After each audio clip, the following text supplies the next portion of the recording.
लोकसभा निवडणुकीच्या प्रचाराच्या दरम्यान आज राज्यसभेचे खासदार अशोक चव्हाण यांची गाडी मराठा आंदोलकांनी अडवलेली आहे। नांदेड जिल्ह्यामधल्या कोंडा या ठिकाणची ही सगळी घटना आहे आणि यानंतर अशोक चव्हाण यांनी प्रतिक्रिया दिली आहे। प्रत्येकाला आपापलं मत मांडण्याचा अधिकार असल्याचं चव्हाण यांनी म्हटलंय।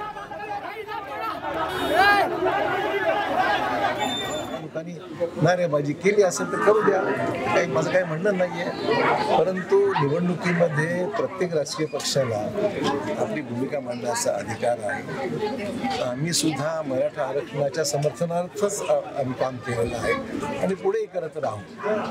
त्यामुळे हा जो गैरसमज निर्माण करण्याचा प्रयत्न केला जात आहे, लोकांची दिशाभूल करणारी काही मोजकी राजकीय पक्षाची माणसं आहेत, ही काही समाजाचा जरंगेपटाने स्पष्ट केलंय की आम्हाला कुठलं राजकारण करायचं नाही, त्याच्यामुळे तो विषय निर्माण होत नाही।